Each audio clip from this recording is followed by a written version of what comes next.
Our next speaker is Desai, but I think he is not there. So we'll skip it to the third, the third presentation, experimental application of centrifugal separation technique on reclaiming product wastewater from oil refinery, Khartoum States, by Sarra A M Saad. Assalamu alaikum. First I want to thank host Alam for giving me this chance, and his team, and also Al-Ahliya University staff. My presentation is about the use of water. Also I will mention, Dr. Amir had just mentioned, the problem of food security and water as a resource. Now in Sudan, in my country, and other Arab countries, we are facing the problem of water scarcity. I think the next future will be the challenge on securing water for the more than 32 million people in Sudan. After separation of the southern part of the country, we have left only with the northern part, which is dry, arid, and semi-arid, classified soil classification. In order to invest this land, we need huge amount of water. This is sometimes we have water, that's the Nile, that extends from far south to the north, and we still have scarcity in food in Sudan. And also thank Dr. Amir, he mentioned some in his map that Sudan is suffering from food insecurity. The problem is that we should shift our thinking to recycle the wastewater in order to be used for irrigation or suitable for irrigation quality. Sudan invested in oil for more than 30 years now, and without any management or proper practices for recycling of the liquid waste. Our paper research concentrated upon recycling the liquid waste produced from oil industry to suit the irrigation quality criteria. For example, this is two photos from the refinery in Khartoum, oil refinery, and they have huge amount of produced water. They practice their only facultative or microbial or natural treatment of this water. It contains high amount of oil. This is some of the quality of treated wastewater. It contains high percentage of oil, sulfides, ammonia, and phenols. These chemicals are classified as toxic and should not be applied to soils or used for agricultural purposes. So what they have done, they just put water in open ponds in order to degrade the oil by using bacteria, and they recommended that this water is good for quality and can be used for irrigation. What happened is that all the trees and crops planted and irrigated with this water completely deteriorated, and soil polluted with oil, sulfides, and phenols. And the habitat or the balance of chemicals and microbes are completely changed. So we developed to think of another way to separate, firstly, the oil from this water. We used the separation technique. This is a filter already developed in UK, by company in UK, and used for saline water to remove salts from water in seas and oceans. We tested for oil, and our treatment was just to separate or to pass this water in the filters. It's used by centrifugation technique, and the results were really very encouraging.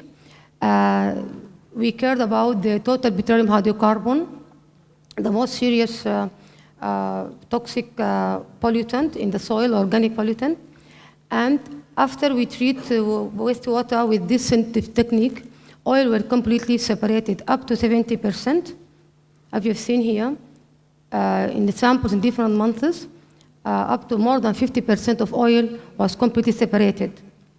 Also turbidity, the water is all high turbidity, and also the technique helps in reducing turbidity of this water. So we recommend from this study that centrifugation separation technique It's expensive, it's not cheap. Should be sponsored by government or private sectors. Also, we need very big filters to be used because we have thousands of water, tons of cubic water of a daily, and can be implemented in treating wastewater. And also, further research work is needed to test other quality criteria for removing other sulfides, phenols, and other pollutants from this water. So, thank you.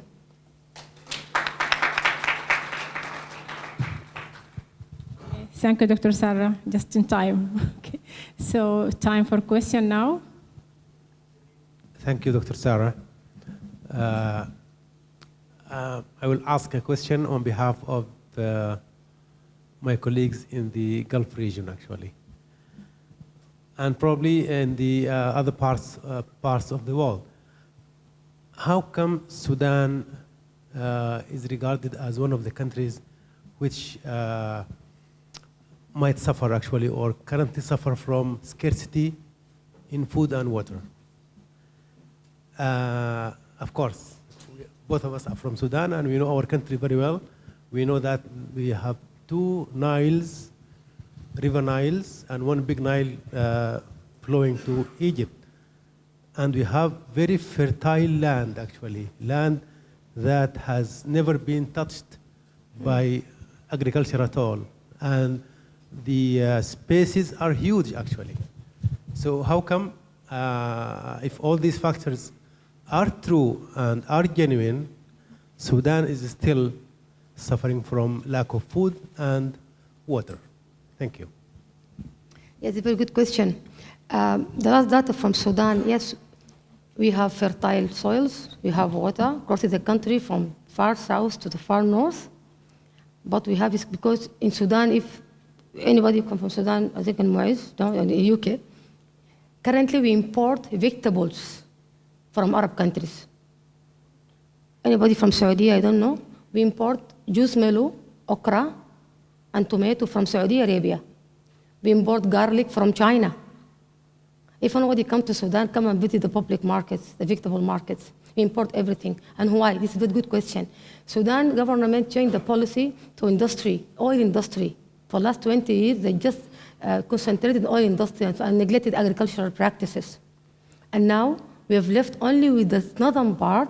Soil is arid and semi-arid. It's not fertile. No, it's not fertile. After separation of the southern part of the country. This land needs to be invested. It needs huge amount of water. Now, other private companies from different Arab countries and Western countries, they invest in agriculture in northern part. They dig water from groundwater, and it's not sustainable. That's why we think that they can use the recycled water for irrigation. So as to reserve the water, as I mentioned by Dr. Abdelgadir, we need legislation for water use. That's what I meant. And for the food insecurity, yes, Sudan is classified as insecurity now currently. We have more than 48% of population are classified from FAO data last year as totally food insecure. They're suffering food insecurity, yes. Thank you, Dr. Sarra. Tfadal. Thank you. My question is... Can you introduce yourself, please? Yaqub Ali from Ahmed bin Mohammed Military College, Qatar. My comment actually on the food insecurity in Sudan is actually a problem of accessibility rather than a problem of availability. So food may be there, but the people, they don't have the accessibility to food. They don't have income. They don't have sufficient income to buy food. That's one thing. My question is to you, your paper. Have you done any cost-benefit analysis for the processing or transferring the water to be used for agriculture? In terms of cost-benefit analysis, is it feasible, economically feasible? It might cost more than the cost of this processing might be more than the benefit. So have you thought of this, or do you have any things to add on this? Thanks. Yes, I've mentioned that separation technique is expensive. It's not cheap, it's expensive. That's why I said it should be only supported by governmental authorities. It cannot be done by private. Yeah, it's expensive. But comparing to the availability of water you will have from recycling, I think it's worth to do it. Okay, thank you, Dr. Sarah.